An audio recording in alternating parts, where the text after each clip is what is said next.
Alrighty, it's the third week in August, and this is the view of the garden, the main garden here.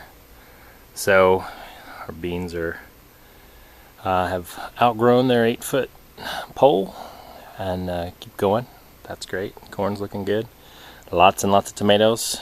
You can see that the eggplants have taken over this part here. So anyway, let's start around the perimeter. So we have lots and lots of tomatoes. They're still all bunched up together. I never did clean them out, thin them out, or whatever, but they're just growing.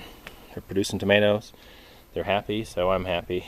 They're kind of small, but that's perfectly fine. We didn't get any of the big varieties anyway. So we have lots and lots of tomatoes all the time. As you can see, there's tons of them that need to be picked today as well. So yeah, lots of those. Cucumbers actually came back. Thought they were done and out.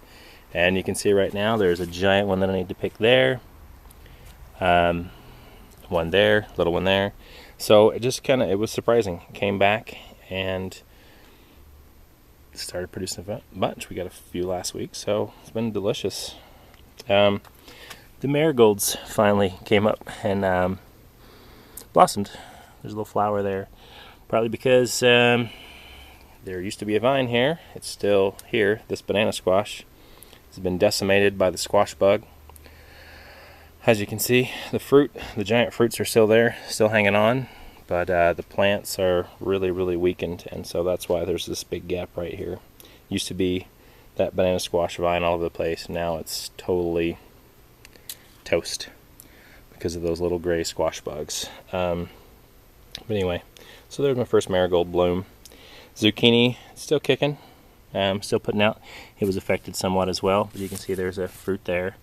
But yeah, that squash bug has done quite a number on the plants. And there's one of them right now. Little gray thing right there.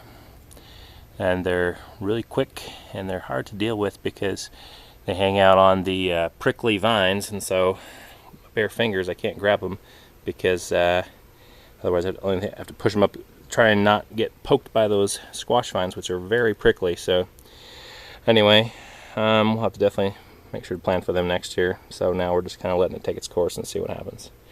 With our back fence here, we've got our sunburst still kicking out, and it's doing some really interesting hybridization stuff, I guess. That's what I read, is when it changes colors, it's because the zucchini in it or cross-pollinating or whatever, I don't know. But it's got splotches of green on it. Got one back there with some splotches. This one is a lot of green and a little bit of yellow. It's just it's been kind of cool. Interesting. Oh man, here's our banana squash, and it looks tore up from something.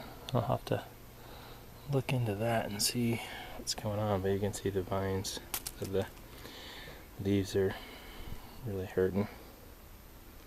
But here's one of our butternuts. There's a honeydew. Another honeydew over there. They're still around. That's great. And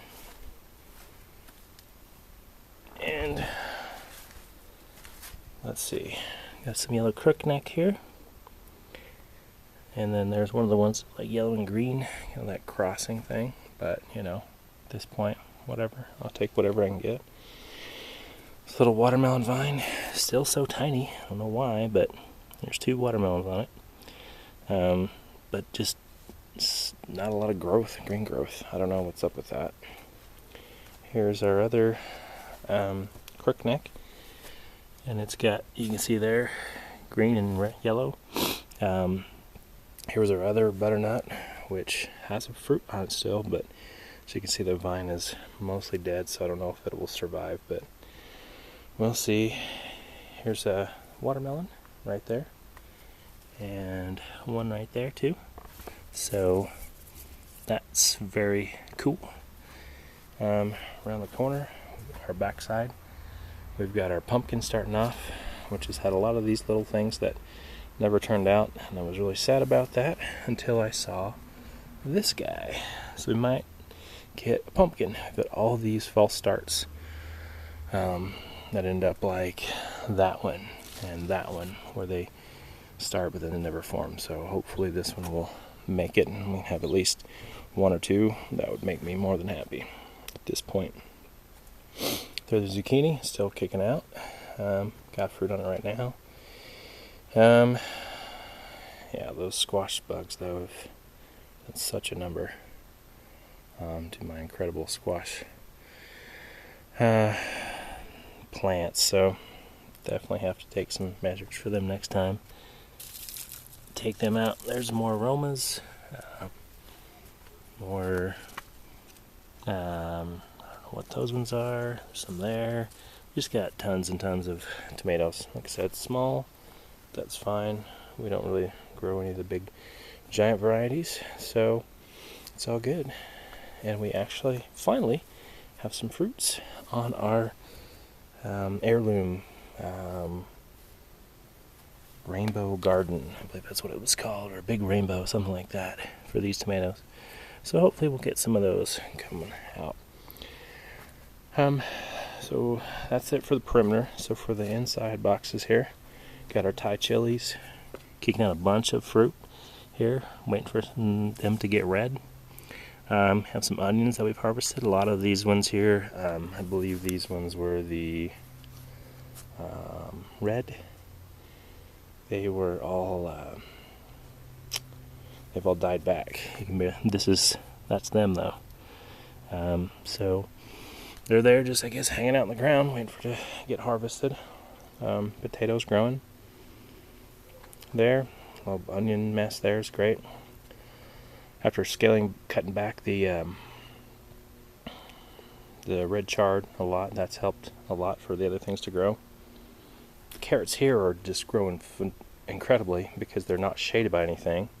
I did what they told me to do and plant the carrots in the middle so you wouldn't have to worry about accessing them, but that blocks them out from the sun. So these guys were planted 3-4 weeks later and have way outgrown them. I picked some of those carrots the other day and they were literally an inch or two. So we'll have to look into that for next year.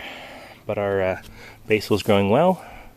Cilantro is pretty much all gone to seed, turned to coriander because of I don't know. But we did get some off of it, so that's good. Swiss chard's looking better right now. More leaves, less of the stupid growy things, so we've been chopping those off. Got banana peppers, finally getting some orange, or some bell peppers turning.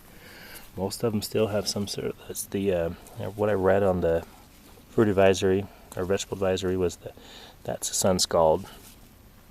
So we're definitely going to have to take some steps next year because so much of my fruit, all these pepper plants and all these pepper forming, but the one over there, these ones over here, they all have something wrong with them.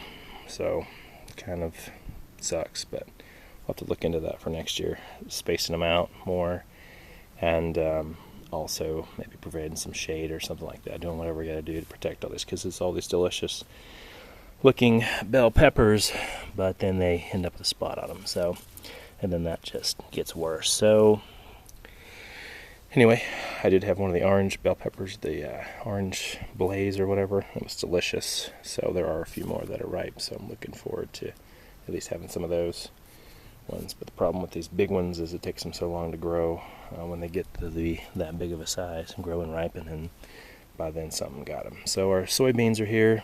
We finally have a few soybeans starting to form right there, and then right there. So hopefully we'll get a few of those. Corn is fantastic. It's probably 7 feet tall. Got some ears on it. This corn is doing much better than the corn over that corn over there. So I'm guessing better sun exposure, not shaded by the trees. It's just been doing much better. So we'll see how it goes. Make sure they got full ears, but got lots of peppers, jalapenos, which are turning red. Last time I tried them though, either the black or the red or the green, they're not very spicy. So I'm not sure. I'll have to look into that, but they're growing. So there's our carrots. I'll probably have to look into those, see about taking some of them out. So over here in our west one, things are way overgrown. Lots and lots of eggplant here, and these eggplants are these giant ones here. And you can see there's giant eggplants on them right now. Harvest some of those. Swiss chard is, when I cut that back, it allowed the eggplant to overgrow the Swiss chard. And this, I think the success story, the comeback kid here has definitely been the okra. This, and then its even bigger brother over there. These guys were the ones that were so stunted. They had all the aphids on them, and we're just really worried about them not making it. And now they're, boom, big, producing some fruit. Not a ton, but they're doing well, especially for as crowded as it is. Definitely have to give more spacing for everything next year. But here's some of those. See, there's a perfect example of the sun scald. You can see, because it's exposed and not enough leaves to cover it, it's got that nasty wound, and that makes it taste bad and doesn't let it harvest. This one, however, is nice and protected in there, and it's come to there's a little spot there. It's on the bottom, which makes no sense, but anyway, there's some that are good, and they're going to be ready for harvest soon. So anyway, lots of peppers, some of them still big and green, some big green monsters. I want to get those to start changing colors. The beans are just phenomenally tall, continue to grow, and finally started to see some little flowers and even some tiny little beans starting to form. Oh, there's one right there. Nice. So, yeah, there's some right there. Okay. So anyway, looking forward to some fresh green beans. Oh, there we go. They're just so hard to see. Anyway, yeah, got some beans. Fantastic. Here's another one of those orange blaze. A ton of those. Yeah. Oh man, those were delicious. I'm gonna definitely have to pick those. Some more orange. More of those eggplants. Yeah, these black beauties are, boom, nice. So these eggplants have totally dominated here the little peppers. So definitely gonna have to space those eggplants out because they just squish this little guy here. So little orange guy is not feeling the love. This is the other okra plant, which is the tallest plant in this thing, except for the beans now, which is crazy. And there's some okra, and then this is the flower, which you only see. It doesn't always bloom. I think it only blooms in the morning or something. But it's absolutely gorgeous. I don't know how well it's coming across on the video, but it is just incredibly beautiful. It's got the purple, reddish purple, yellow on the inside down there, and then the cream colored petals. It's just very pretty. But only in the morning. It only comes and then it goes, because you come back in the afternoon and it's gone. It's all closed up. So anywho, yeah, so that's that. So there are some beans on here. Just have to find them, hiding in there. So that's good news. I was kind of wondering when the beans were going to start to come on, because it's been getting along. So anyway, I'll have to look into our banana fruits and see what's going to happen to them with the vines being damaged and that one having so much actually marks on it. I don't know. So anyway, that's what's going on. So tons of tomatoes, tons of stuff coming out. It's a good time. Peppers are starting to come. The bell peppers finally. So anyway, that is what's going on here in the garden. See you next time.